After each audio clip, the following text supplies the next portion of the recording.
Okay, so let's continue with our statistical approach to estimating a constant. Basic thing. Our basic setup is that we have some data that we measured, and we assume that all this data is coming from the normal distribution with some mean, with some constant mean, and with some standard deviation. But we don't know these numbers. We just assume that this is happening. And what we said last time is with this knowledge we can start constructing. Well, we can recall our good old known probability density function, the PDF, which says how likely is to observe yk if we would know the mean and the standard deviation. And we have a sister function of the PDF, which is this capital L called likelihood function, and that just swaps the arguments. Yeah, so if the argument here is the yk, then these two guys, the mean and the standard deviation, are the parameters, and we swap it. So now we can ask how likely is it is this value of mean and this value of standard deviation if we just observed this point, if we just measured 1.6 or 1.1. Yeah, and we can get this for all the data, which means we have these several values of this function. And if we use the joint probability, we can even say, well, all these data, yk, they are coming from the same process. They are describing the same two parameters, the mean and the standard deviation. So the joint probability would be just given by the product of these likelihood functions. So far so good. It would be better if we don't have this hammering now, but yeah. Good. So let's do some optimization. This function L, well, we have it written here. It's our good old Gaussian PDF probability density function. So let's do the optimization. Let's try to do the maximization y bar sigma, and now we have the product k equal to 1 until n. And what do we have there?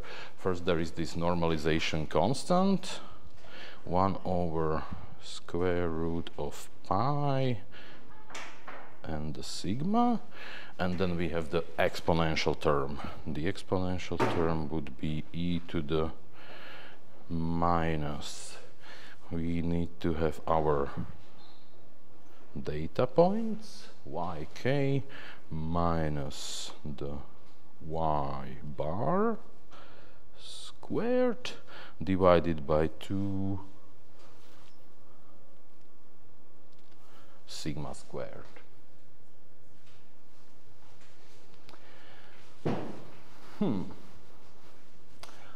So if we for example want to do something about this, like solving this optimization problem, of course what we can do is well, how do we solve the optimization problems? Find the gradient of this function and equalize it or make it equal to 0. Find out where do we get the extreme. But we have the product here, yeah, and it's not a very pleasant thing to do the differentiation with the products, yeah. But the product rule, one differentiated times the other undifferentiated, and the other here would mean like the n-1 terms undifferentiated. So, what if there was some trick? Is there some trick which we can pull transform our magic hat. It won't be a rabbit, but it won't be some transformation that can help us.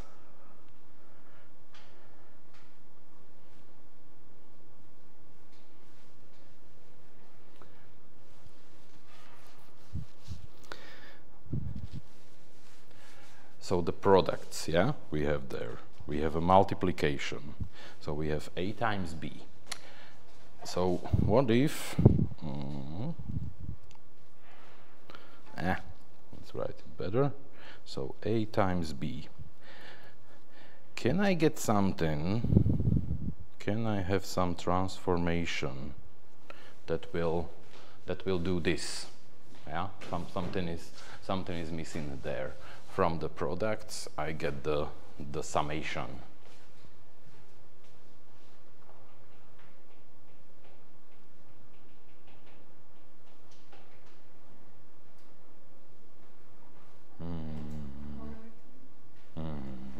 Exactly.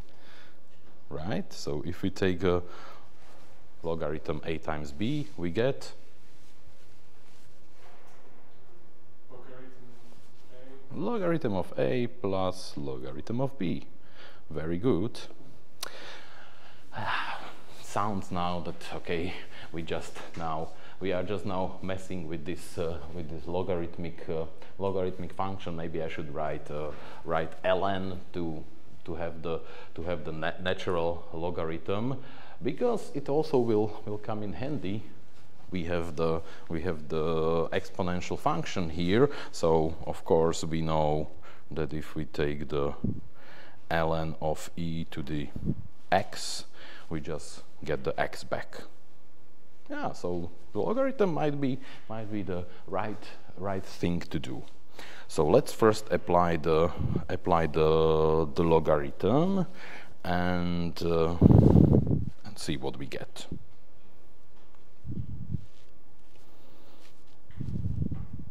So we still have the maximization.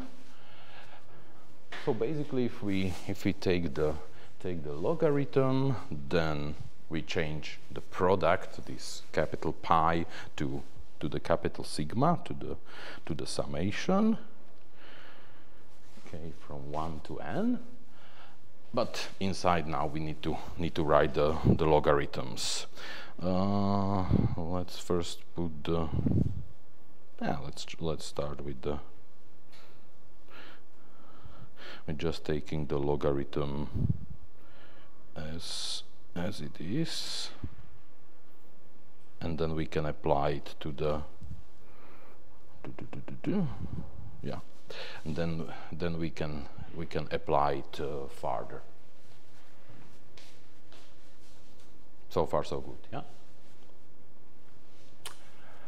Okay, well, we have again here a logarithm, and we have again some multiplication.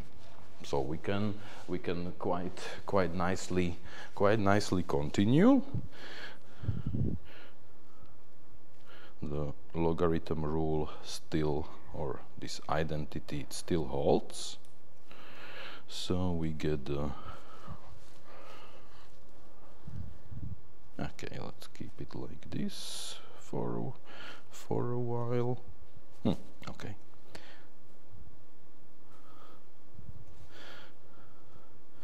Logarithm of the first term and the logarithm of this second term, but we already have our identity being applied. Yeah, this guy here.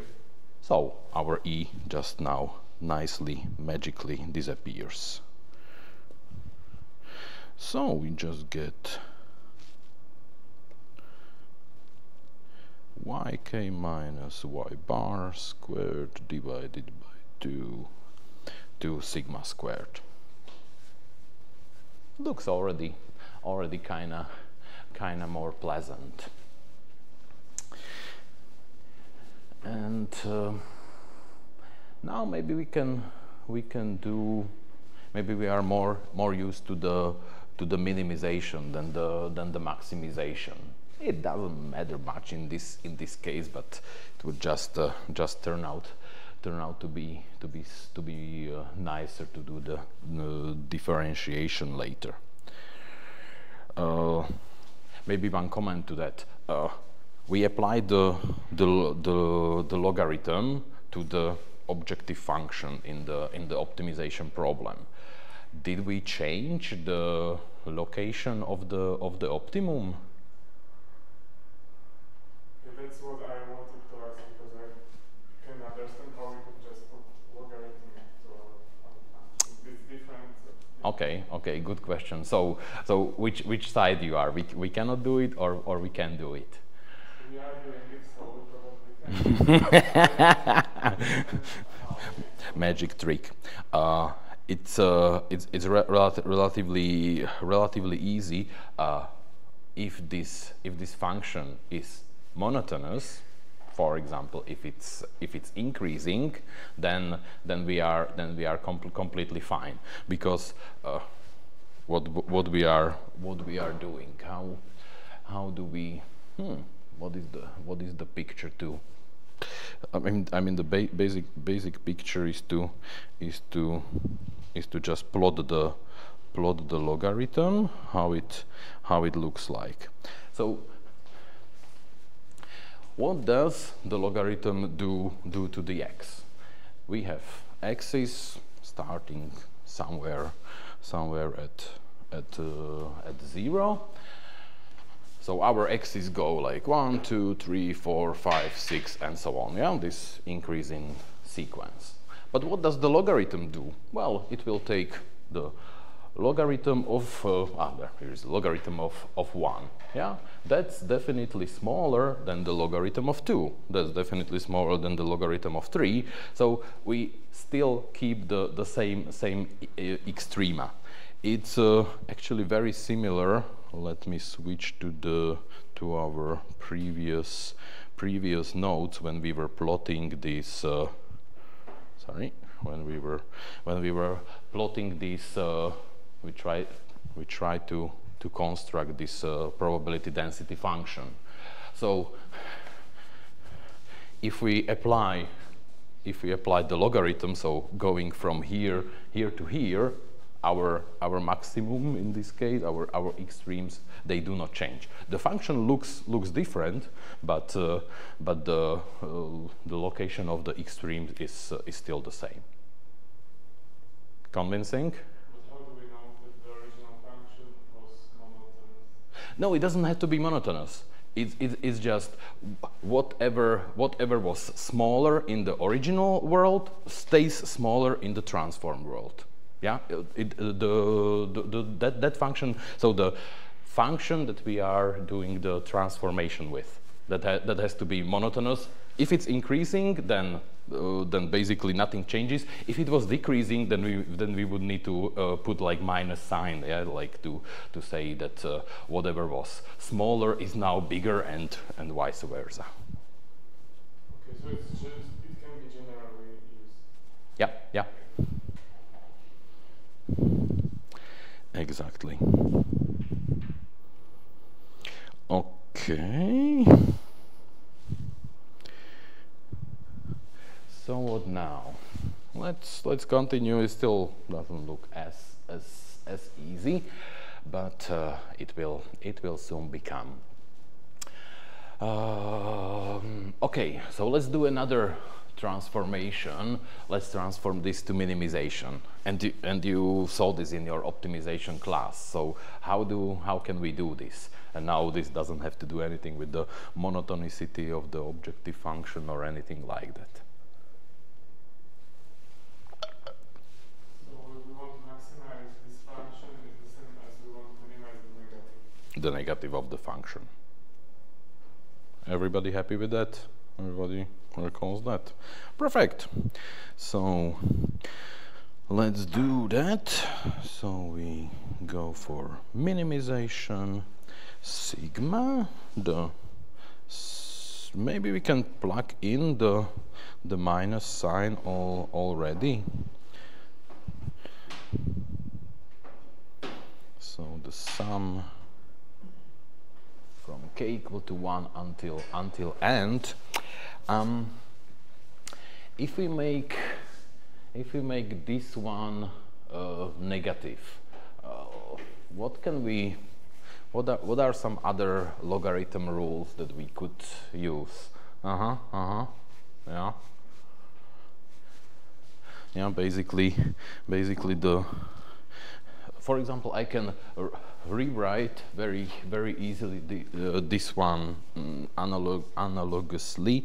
If I say this is to the power of -1 and there is a minus, yeah, because this -1, this inversion would basically just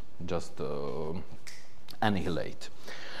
So now, but if we are now doing changing this minus by transforming from max to min with another minus, that becomes plus, and we basically just have the logarithm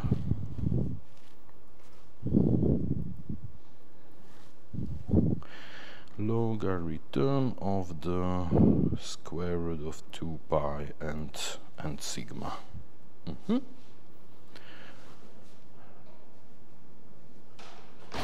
Yeah, and it should be ghosts are coming to the party. Okay, and well, we complete our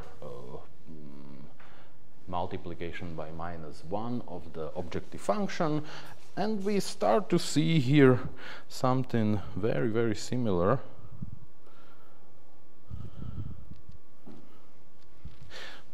Something that we've actually already seen in our optimization-based approach, right? We said, well, let's just minimize the sum of squares. So let's find the y hat which minimizes the sum of squares between our data and our desired estimate. And here we go again. We have it here in the numerator, denominator. Let's see what purpose it plays. But okay, it means that now we can start having some fun and try to take our, let's call it f, this function.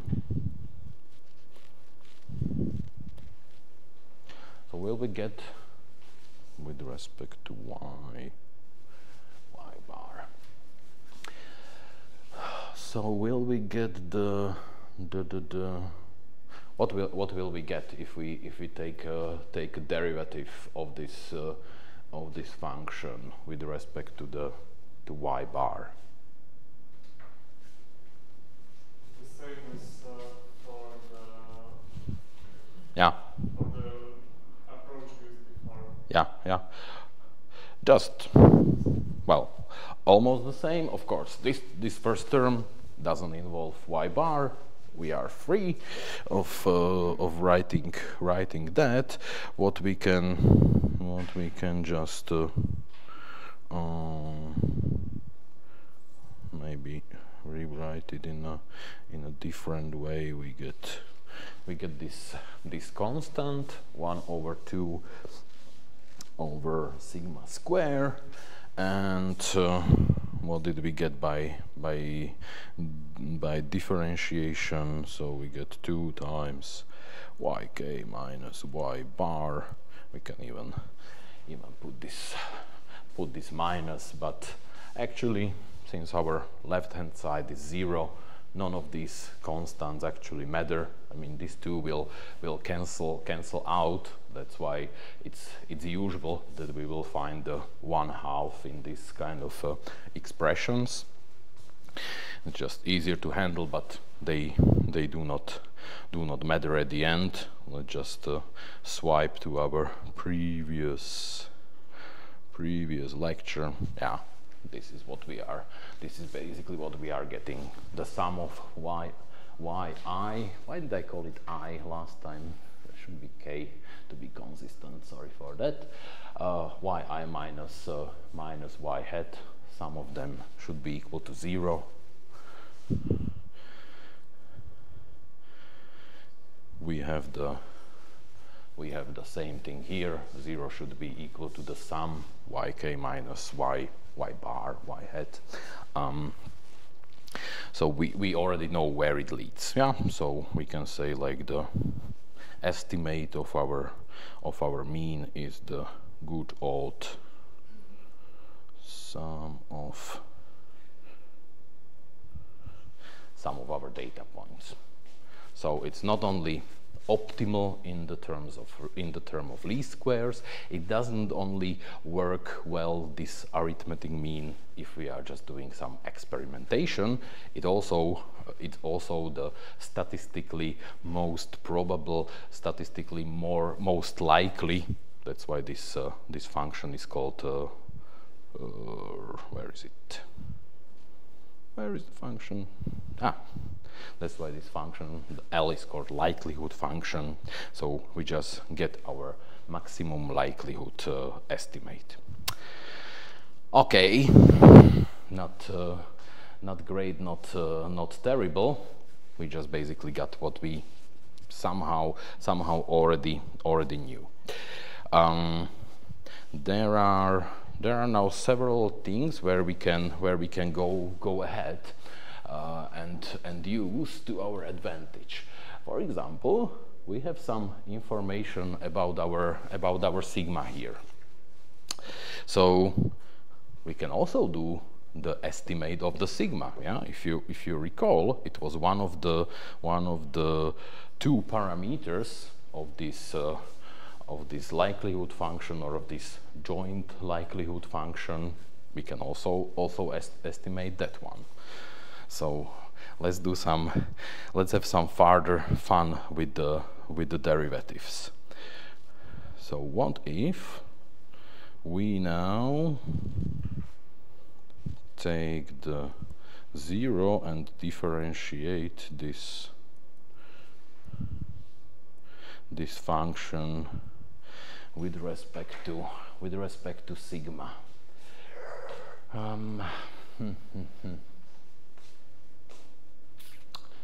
Some of the logarithms.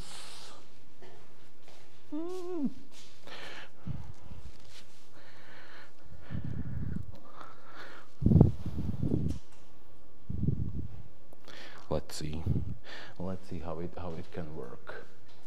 So, how do we do it? Maybe we should start with splitting the summation to two summations. Okay, yeah, we can do it. And then what?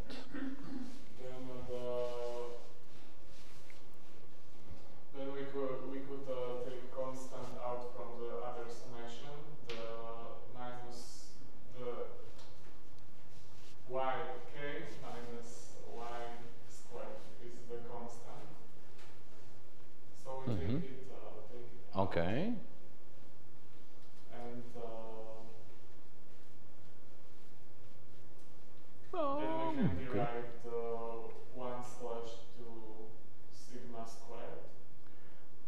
1/2 sigma. Oh, we can also take well, two out. So only 1/sigma squared. I wouldn't do that, because we are differentiating with respect to sigma. That would create the differentiation, the product rule. Yeah, that will be sigma times something, and well, there will be. You mean? Actually, what do you mean? We will get only the sum of 1/sigma squared, and we can derive the differentiate that. Okay, yeah. Derive and differentiate. That's two false friends. So derivovat is differentiate. Derive is odvodiť. Okay. So Yeah, I meant different. Yeah, sure. I know. Okay, so. LM will be more difficult because it's there is LM function. We have to differentiate, and then the inside of the LM function. Okay, but if it sounds sounds hard. Maybe we can split the ln function to apply again this logarithm product identity. Yeah. So, okay. Let's then first write these two summands as in two big sums. So let's say this is then ln square root of 2 pi plus, oops, still need to keep it, plus we are still in the same sum, ln of the sigma, right? That should be easy. And then we have, so as Jakub says, we have the sum, but we take this constant in front of the sum, 1 over 2 sigma square, or should I take off? Take the 1 half also there. Okay.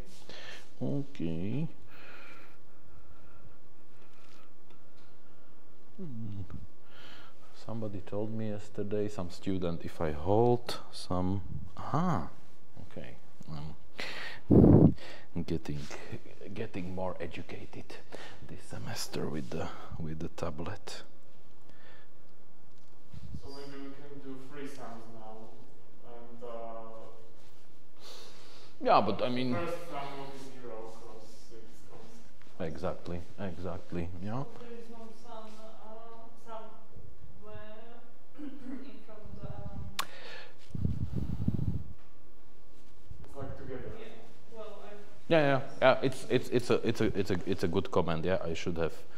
We should have write it like that. It's not differentiation now.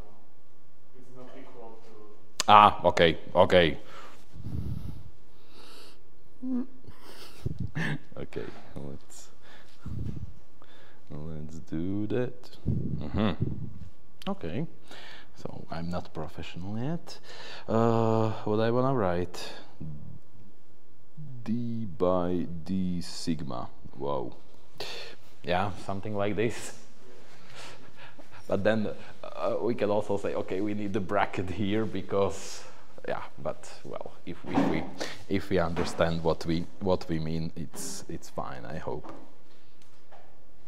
What? Looks like Chinese already? Don't worry. No, it's just Japanese. Good. So let's get rid of these ugly terms. Derivative of a sum of the derivatives. So we keep our good friend sum. The derivative of the constant, 0. Derivative of ln x, or ln sigma in this case. Dear ChatGPT, what is the... Sure. 1 over sigma, and what do we have here? We have still the we have some constant plus, let me make it a bit more tidy here by making this sum more concise. Good.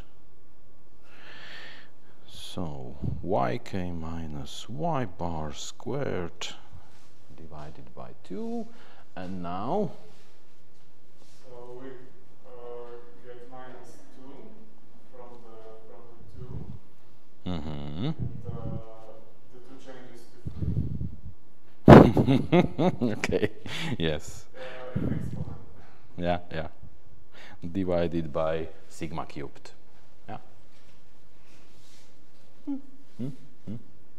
Okay. Getting nicer. What do we want to get out of this? We want to get sigma, yeah? Oh, so, what do we do? What do we do? How do we isolate sigma? We can get rid of the twos, and Okay. it will be minus Mm-hmm. Mm-hmm. the. Mm-hmm. Yeah, but how we get? Yeah, it's good. It's on the way there. So what? How do we isolate sigma?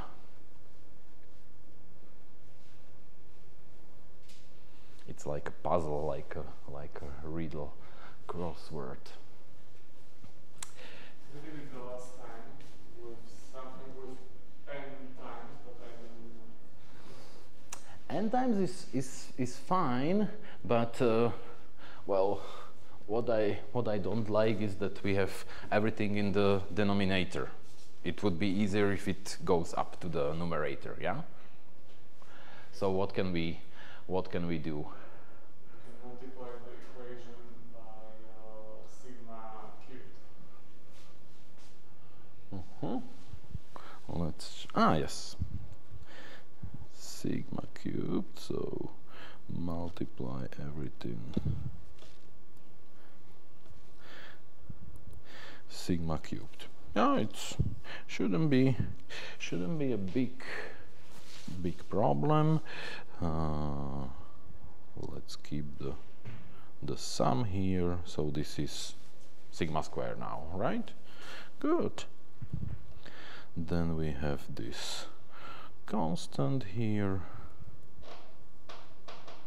Oh, we don't have the division anymore. Minus instead of plus. Mm-hmm. Thanks, very good.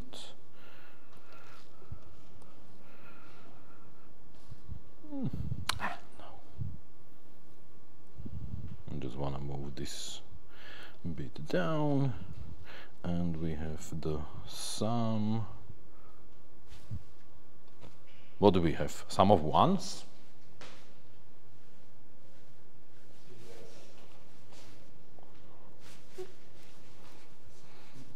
Minus is gone, 2 is gone. Okay, so can we, what is the sum of ones? N. Times n. Sounds good. Maybe we are missing something. Well, let's see and find out.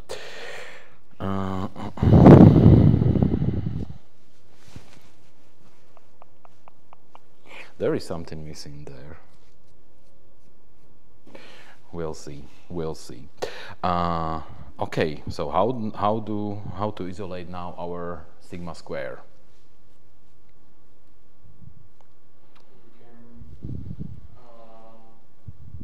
put the second part of the equation to the other side, the one without sigma. Mm-hmm. I don't know which one is. Term. Okay. Yeah. So the second term.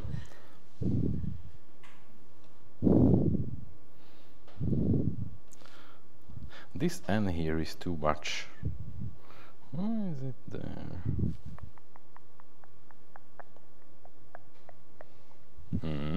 Okay.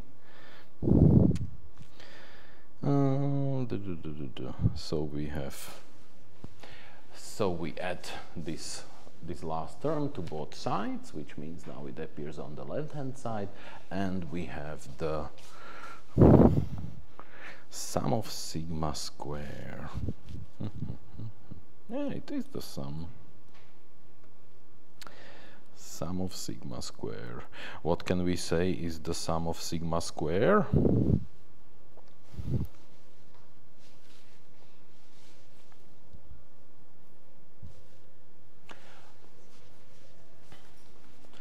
It's the same story as the sum of ones, yeah, because the sigma doesn't depend on the k, yeah. So it's like saying sigma square plus sigma square plus sigma square plus sigma square. So n times sigma square.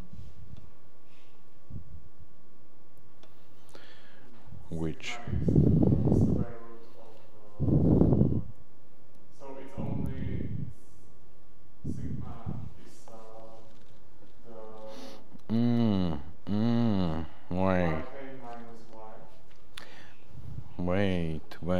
Wait, there was something ugly with it.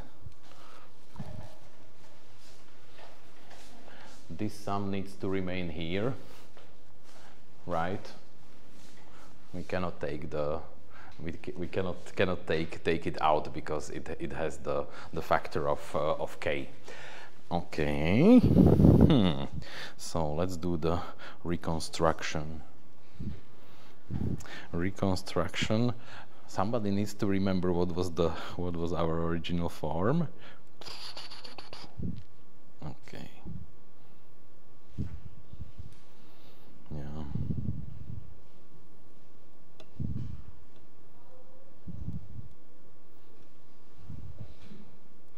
So yk minus y bar squared, still divided by 2, still divided by sigma squared. Okay, so we need to do the differentiation inside this sum. I think this was the only bad move that we did. So if we do the differentiation, yeah, okay, let's keep the sum. And now we get our minus 2 divided by 2 sigma cubed, yeah, that's from the differentiation. And we get yk minus y bar, not squared anymore because now it's squared because it's the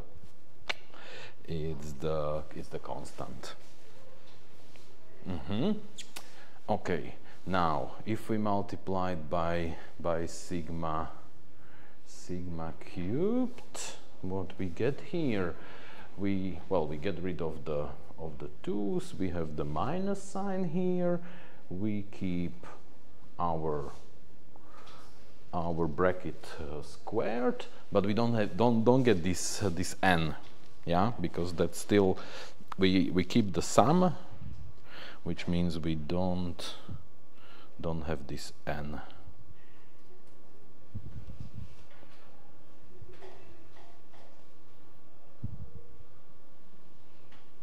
K is equal to 1.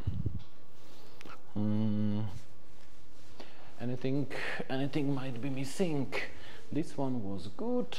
We get the minus from the differentiation, the 2 2's in the one in the numerator, one in the denominator cancel out. Sigma cubed vanishes because of the multiplication. Should be good, yeah? Okay, so now where are we? We can do the same stuff, except this n is basically the sum. Yeah, we're getting there.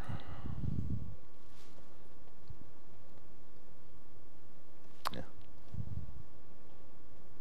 K is equal to 1 to n. This one still holds, yeah. We are summing the same element n times, so it's n times sigma. So now how will it look? So we will still have the summation of yks, but it's minus, but it's squared.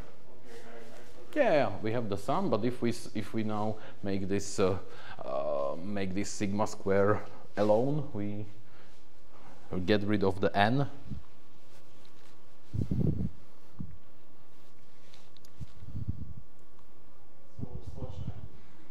Yeah, divided 1 over n, for example, and we have sum of yk minus yk square. Or maybe you know this in the form of, so this is the Rozptyl in Slovak, variance in English. maybe you will know this in the form sigma is equal to square root 1 over n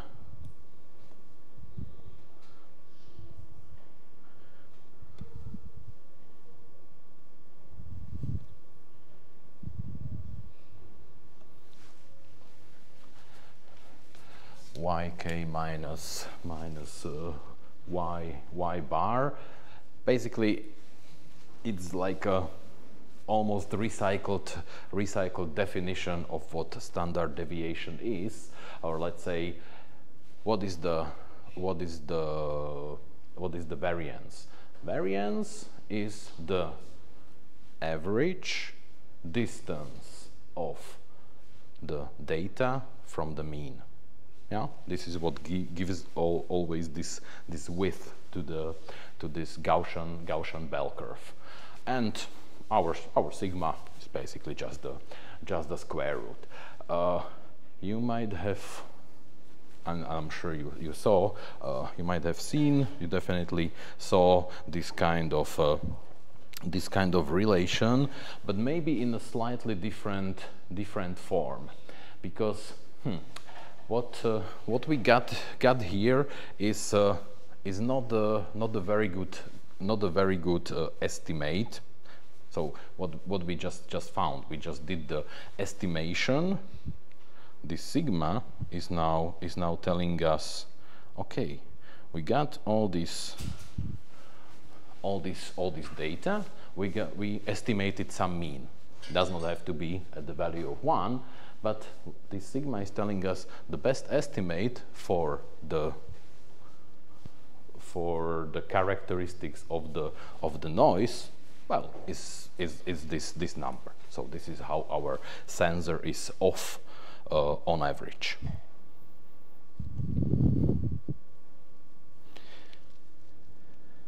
And it's a bit cheating because, well, we don't have a lot of data, and also statistically we already used some degree of freedom because we already have the estimate of our mean. Yeah, we just use this arithmetic average, and statisticians would say we already used 1 degree of the freedom, so we already, out of these n data points, the 1 is already gone. So the estimate for this sigma square is usually right like 1 over n minus 1, but the rest remains.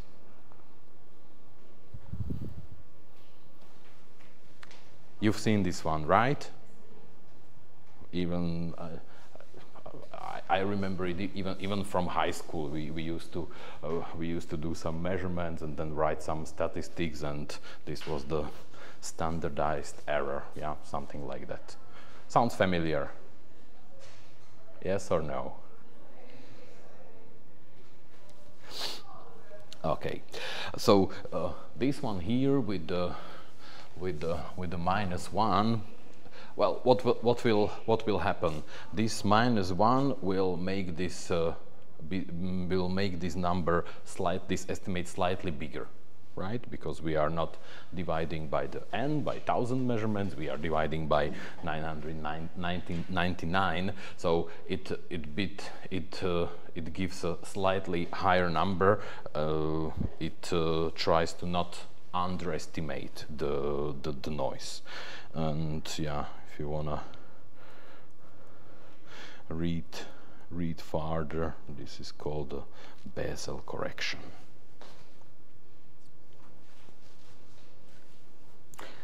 So these are the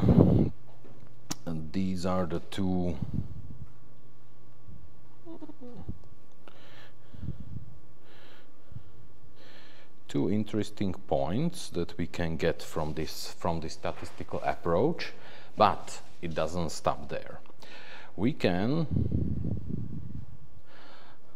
now start asking the questions that would be related to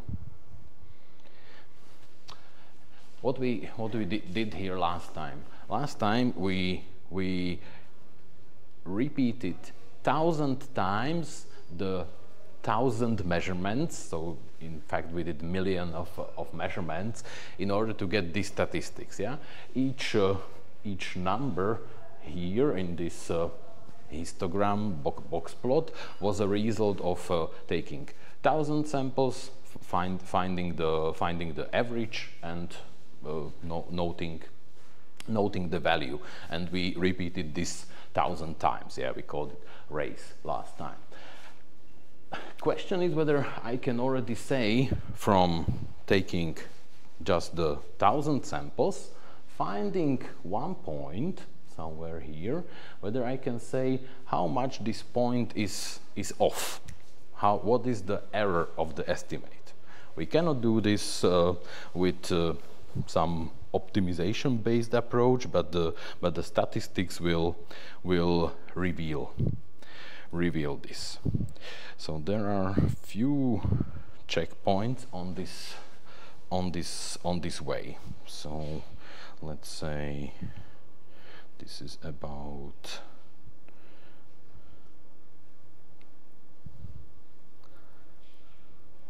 estimation error. So we can ask, well, the simple question is, I have the real mean of the real constant that I'm trying to estimate, which I don't know, but I have this estimate, this arithmetic mean. Of course, based on the measurements that I take, this difference will change. Yeah, that was sorry for that much scrolling, but these are quite illustrative. Yeah, if we observe the blue curve, it just sort of happened. Well, what happens after, I don't know, 20 measurements? Our estimate was 1.02, and well, that means our error was 0.02. After 200 measurements, our error was, let's say, our estimate was 0.99, so our error was minus 0.01. And it turns out that also this error, you can call it like E, has some statistical distribution, and it has normal distribution. But the question is, what is the mean of this error, and what is the standard deviation? So how to know you can either, let's call it like this. How can we know the E bar, or the mean of this, of the error? Can, for example, it's quite practical to have this notation of the expected value. It doesn't do anything else, just finds the mean.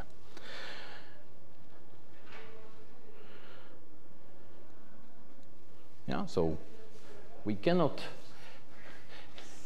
say anything exact about the error, but we can find its mean, and we can find later its standard deviation. Okay, so how does this go? This E operator is perfectly linear. Yeah, so that's why we can, even if we have like a summation, we can very nicely split these two terms. We can say, okay, we have a mean of the mean itself, and we have the mean of our estimate. the mean of mean itself, so that's just the number which stays constant. That's the constant that we want to estimate. We don't know. So that's just y bar. That's fine. And now what is now the formula for our estimate? Our estimate, well, it's the arithmetic average. So 1 over n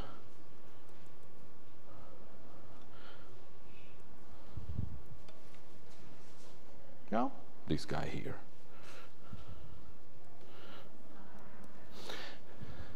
And now this again, this expected value operator, this mean applying function is perfectly linear.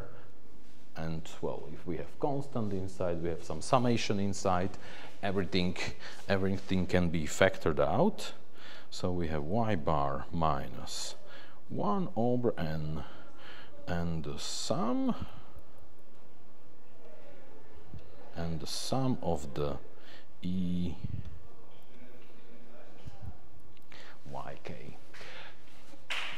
This one cannot be factored out. That's the random variable. But of course, the good news is that we know something about this random variable, and we know the mean of this random variable. What's the mean of that random variable?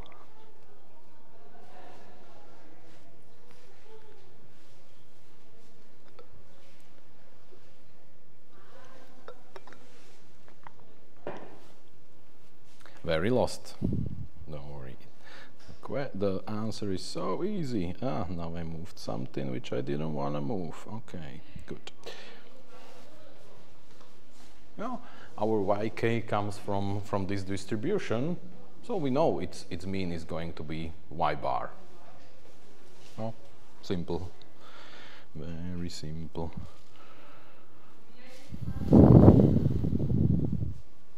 Okay, so what do we have? 1 over y bar minus 1 over n, sum of y bar. And we have already seen twice today, and we're gonna see in this sum where the summands do not depend on k. What is this going to be?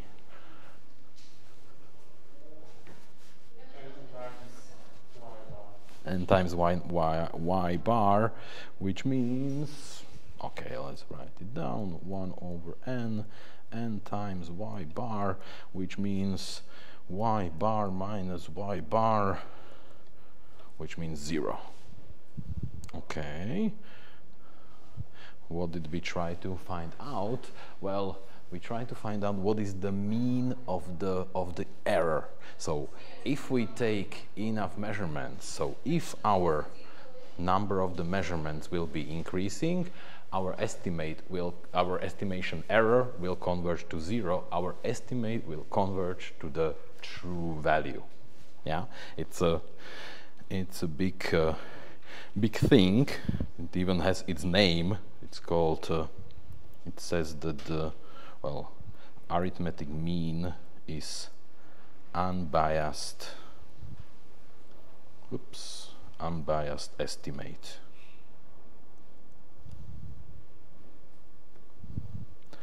In Slovak it's called nevychýlený odhad. Very nice wording. Unbiased estimate. Yeah. If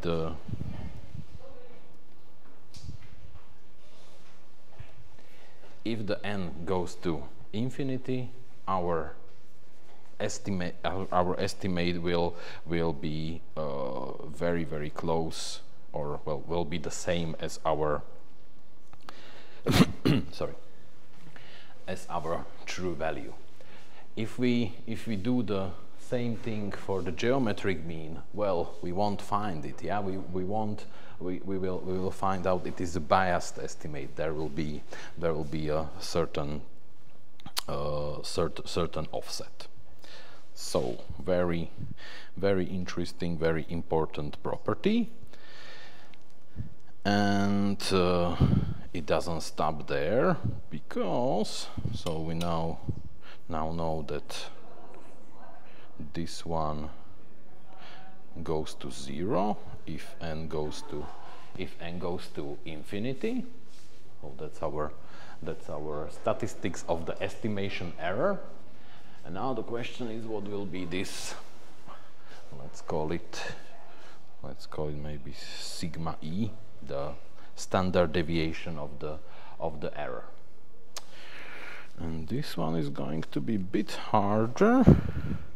We would actually use, yeah, this formula at some point.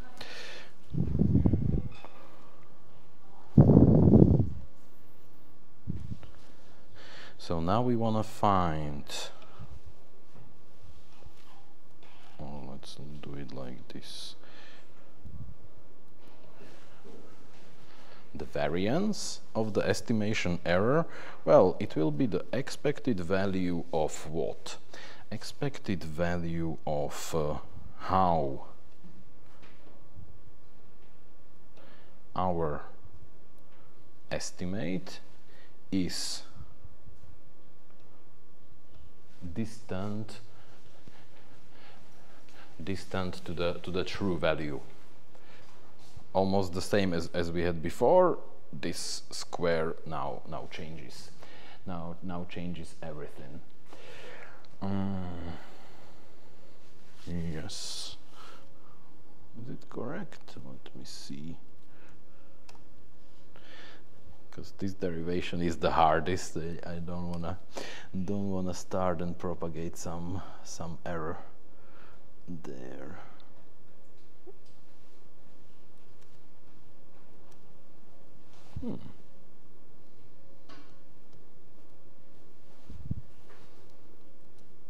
If my laptop starts cooperating,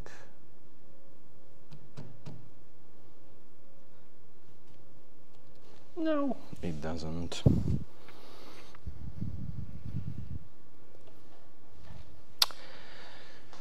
Okay, so let's try this one.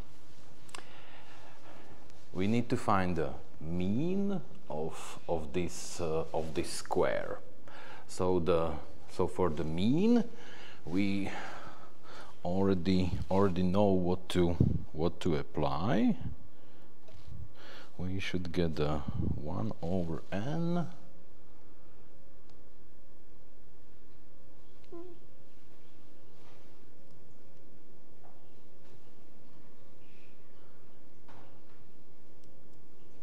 Okay, yeah, now you are there.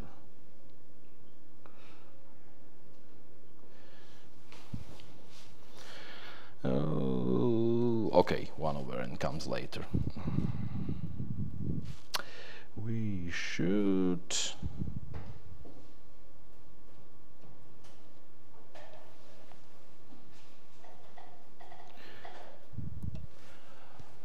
first write down what is our estimate of the mean. Good. That's the arithmetic average. 1 over n, sum of yk, and it's still squared. Okay. Let's now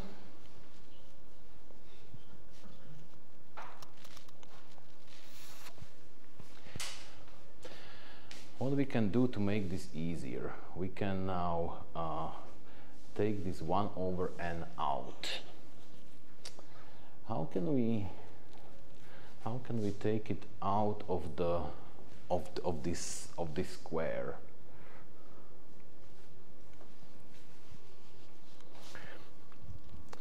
if we have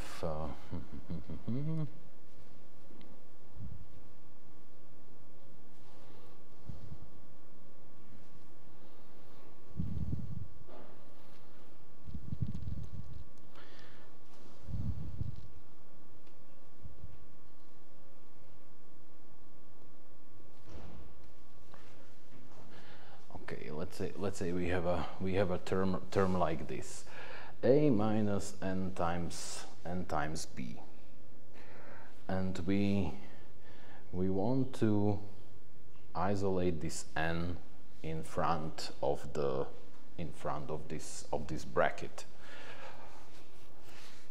What should we do?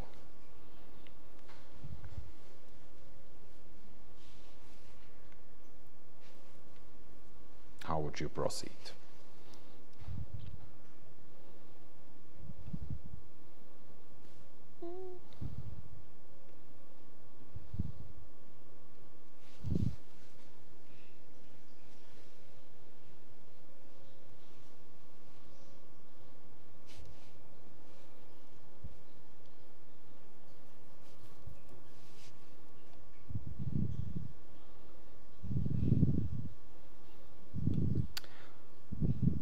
Okay.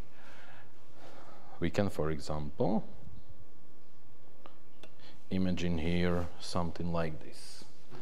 Yeah, that we have that this 1 here in front of a is just written as n by n. That means that we have already n as a common term, and we can collect it in front of the bracket. So what would we get? 1 over n times a minus b, but this won't be correct yet. What is it missing? The n squared. Exactly, yeah.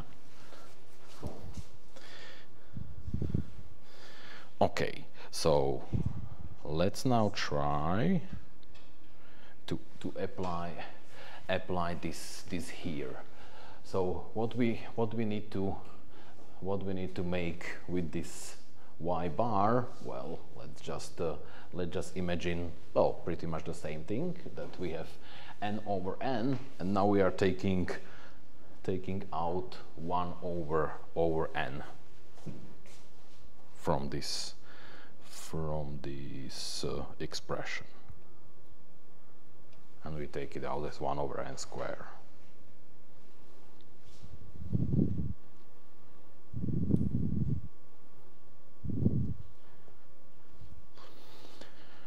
Let's see what we get, what remains. Since we got rid of 1 over n, there is 1 over n is gone in front. We still have n inside the bracket for the first term, but what we have here is sum of yk. This one is good. Square, just write.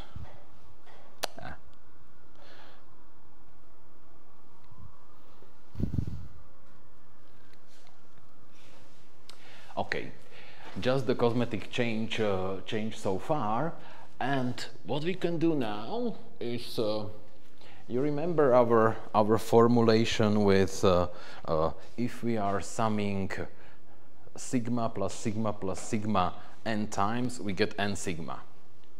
Yeah? What if we now reverse it?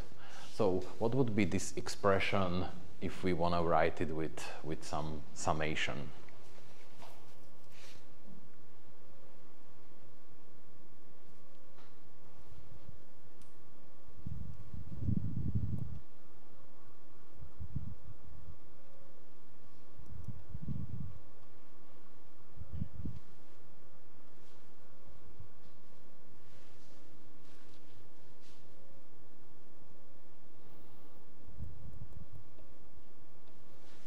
Yeah, if I want to rewrite this one as a sum.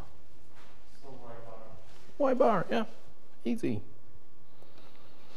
But now we can combine it with the second summation, which means we have yk.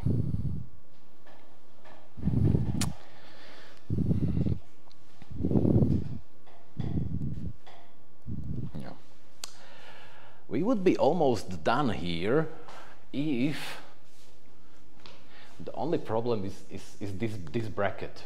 If this bracket was here, we are fine, because that's the sum of squares. We have already seen it derive it. Now we have a problem that this is not the sum of squares, this is the square of the sum.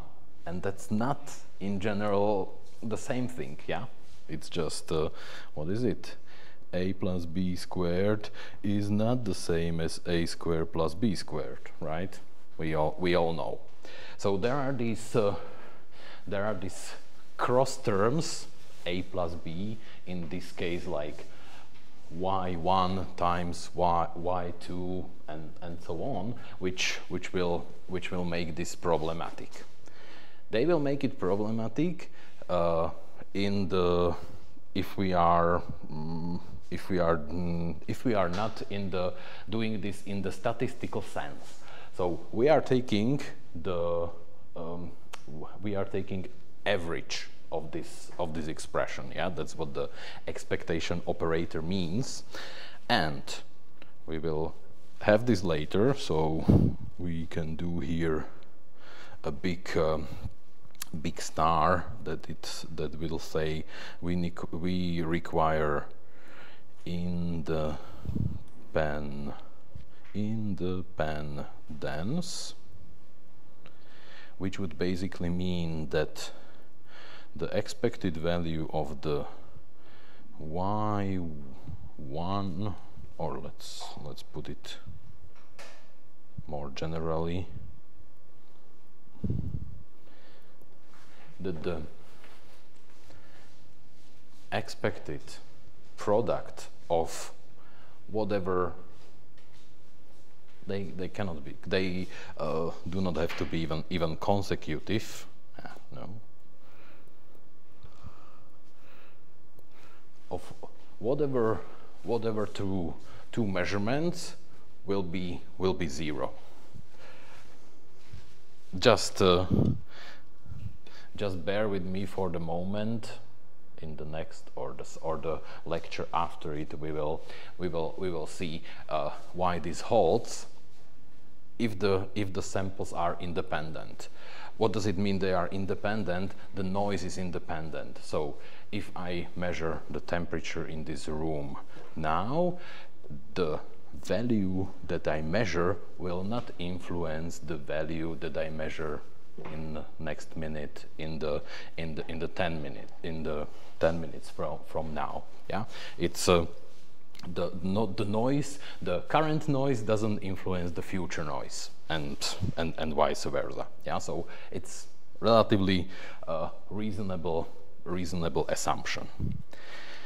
But if we have this, then we are happy. The sun is shining on our side, because we can now get easily rid. Basically, just put this left square bracket inside the sum. Yeah, so this is, if we want to be the influencers on YouTube or TikTok, then yeah, we will start this lecture. I show you one way of where mathematics would lie to you, and this thing is actually equal. Yeah, so, and it is.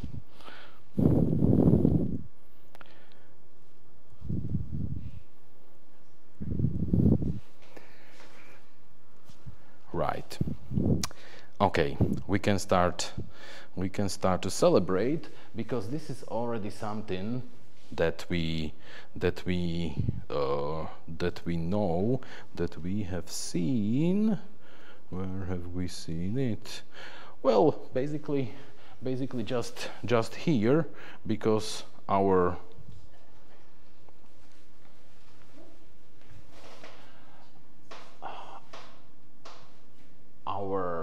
variance of of the measurement noise, well, just has this formula. So we have sum of this bracket to the sum of the squares divided by 1 over n.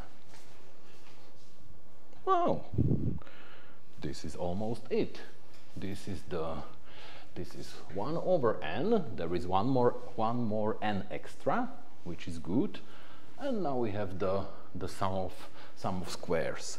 So basically, this then becomes 1 over n, and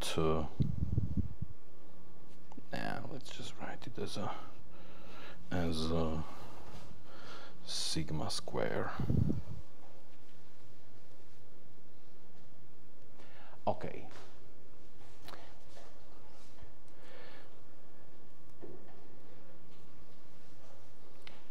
What does this mean? We ended this equal sign and some expression, equal sign and some expression. But what we started with, we were asking what is the spread of the error? What is the standard deviation of the error?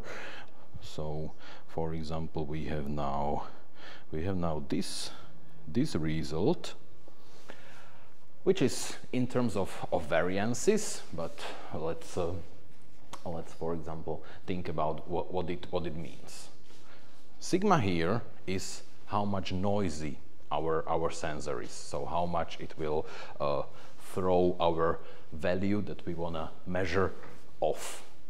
And this is, if we take several measurements, this is how off we will be with the estimate of this constant. And this relation now tells if the more samples we take, the smaller our error gets. It's not automatic. It's a property of the arithmetic mean again, and this one again has a special name in the statistics. So they would say arithmetic mean is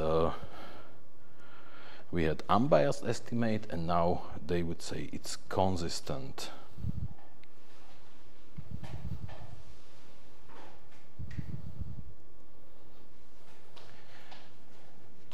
What would it mean? If I take 10 measurements, my error would shrink. If I get 100 measurements, my error is smaller than the one I had when I had only 10 measurements. We have already seen this. I've been foreshadowing it to you last time. Remember what happened with the median here? This sudden, like, high oscillations. That didn't happen to the arithmetic mean. And basically, if you now look at the arithmetic mean, how it changes, these oscillations get smaller and smaller and smaller, and also our estimation error gets smaller and smaller, and it's always if we have more samples, we have smaller error. So this is the consistency of the estimator. If it said that our estimate is plus minus is 1 plus minus 0.05, if we take more measurements, it cannot say something like it's plus minus 1. Yeah, it cannot just say, oh, I was wrong. No. Okay. Yeah. And well, if this is done now in the terms of the variances, we can of course ask like about the standard deviation. The standard deviation is the thing that lives in the same world as our measured quantity. Yeah, it will, if we are measuring the temperature, standard deviation is in kelvins. So that's also relatively easy to find. So our error in terms of degrees, meters, bars, whatever we are measuring, is improving with respect to the square root of the measurements. Yeah? So if we want to, so let's say we have what our sensor has a standard deviation of 1, and we want to have the estimate that has a precision of 0.1. Yeah, so what is the number of measurements that we should take?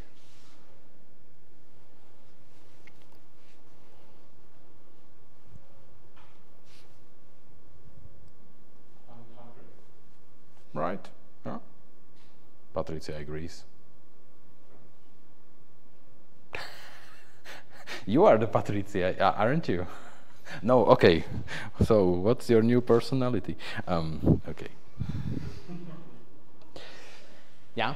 So if we wanna improve,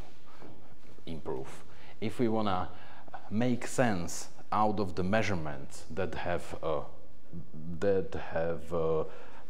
the noise with the standard deviation of certain value, in this example 1, we need by a factor of 10, we need to take at least 100 measurements. It's very good, very practical things. Okay, so we are basically done with the hardest statistics, whatever. If you survive this, the rest is just the paradise. Yeah, don't worry. So at this point,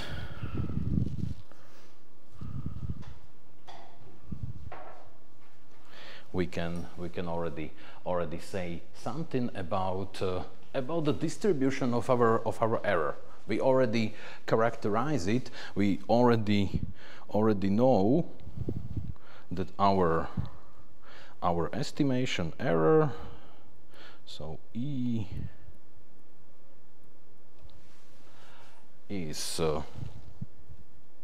has standard distribution with a mean 0. Yeah, if we measure long enough, our estimate will be the same as the thing we want to estimate, will be true. And we have our standard deviation, sigma E. Basically, well, this is nothing else than the standard, I shouldn't say standard, let's say classical Gaussian distribution. It's just now not on the measurements, it's on the estimation error. And if we take more measurements, so let's say the black situation is that we take low number of measurements. This purple situation will be the one with more measurements. Well, we know that our mean is 0, but the spread of this Gaussian bell will improve. So we will be more certain about the mean that we estimate, and we can quantify this. Hope you can still bear one more statistical distribution. We said, well, we can have some variable x that can be distributed with the normal distribution and some mean, some standard deviation.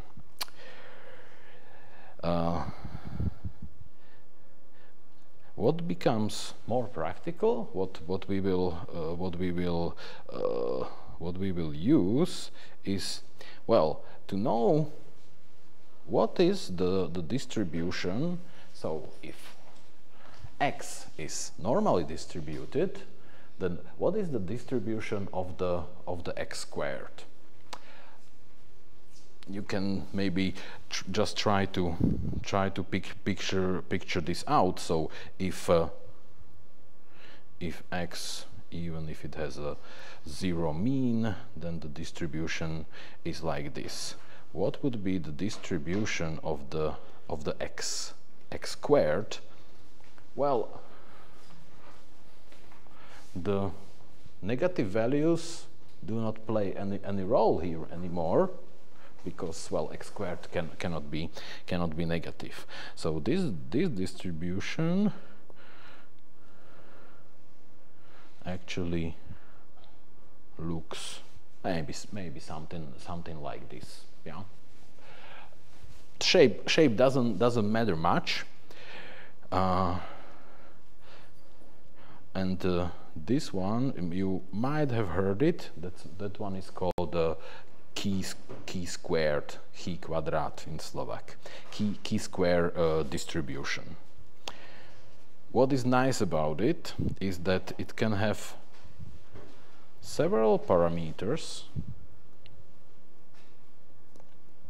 xi square, say from I to, let's call it lowercase n, and that also even this sum will be distributed as a key square distribution, but this parameter, there will be some parameter n, which will basically say how many Gaussian distributed or normally distributed variables were squared and were summed together.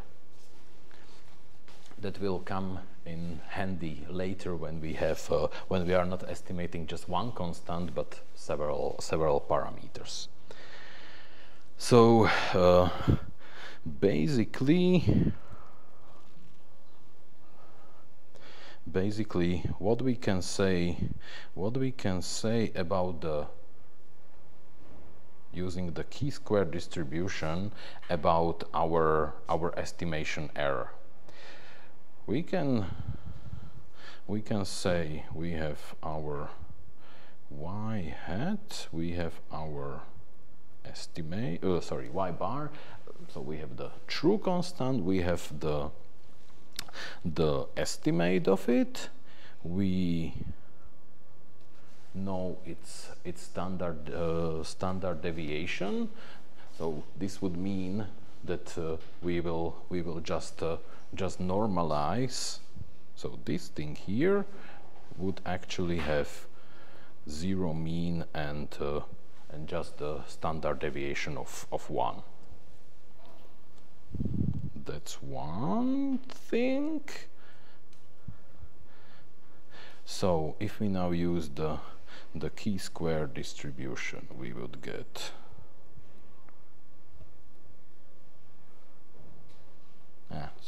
this guy here squared. So this one is has now distribution of chi-squared, and we would say it's 1 because it's just one value, one number that we are estimating and then squaring.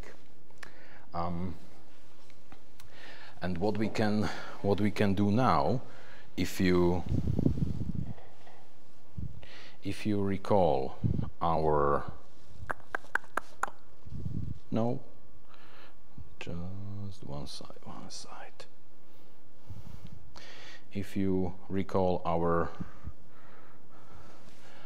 statistics introduction, well, now we have the distribution for which we can again do some sort of a confidence interval.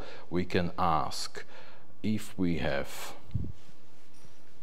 the cumulative distribution function of this chi-square distribution, we can say I want the 95% confidence interval.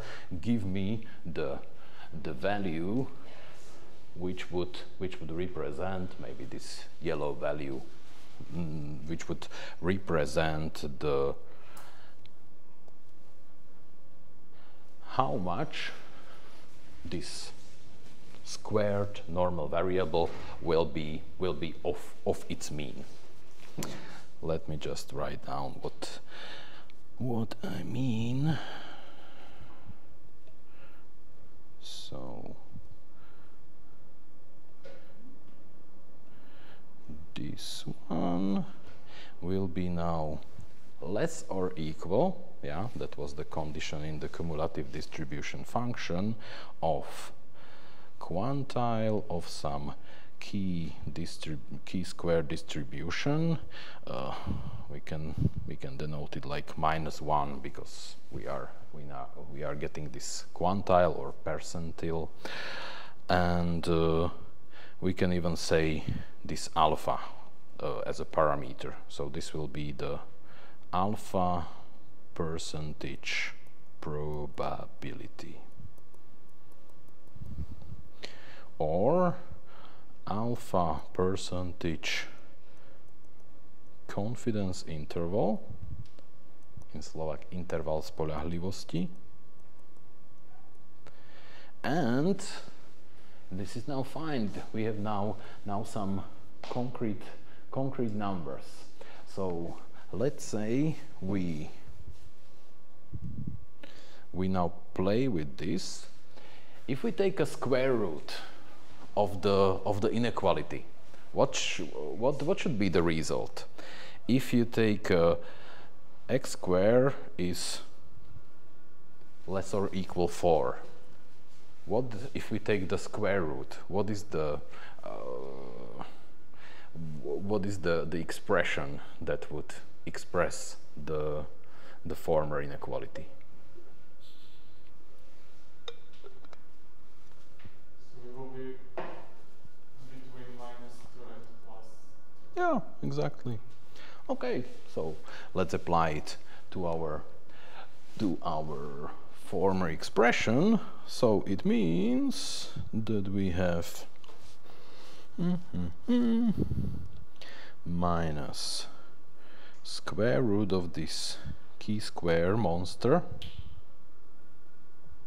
Don't worry, the chi-square monster is just the number that we will get in MATLAB by one command.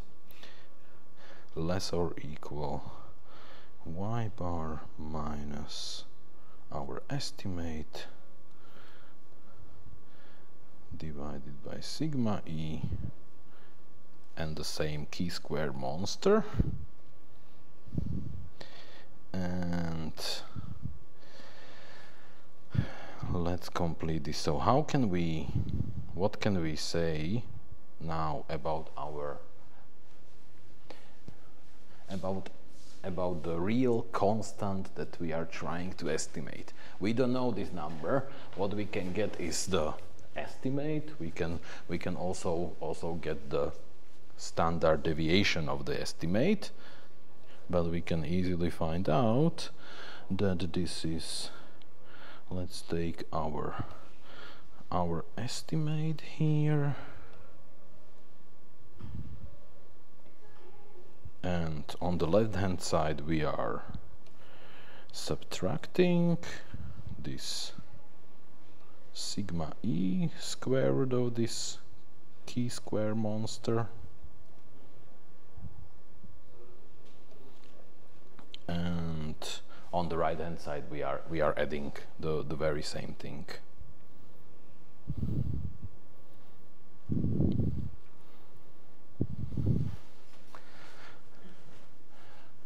Looks horrible, I know. I didn't invent it, but if I invent it, I would be very famous.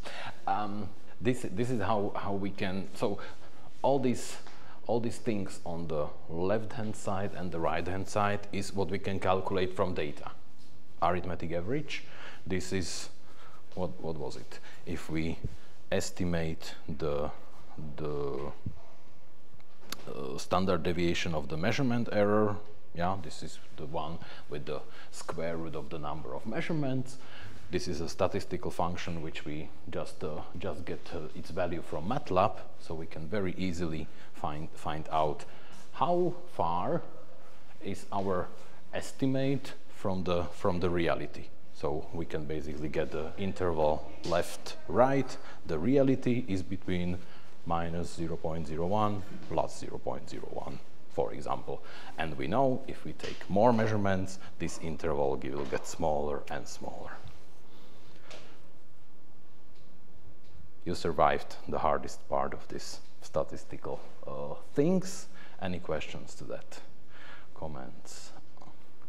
Otázky, Frage, question. Good. Please try to digest that during your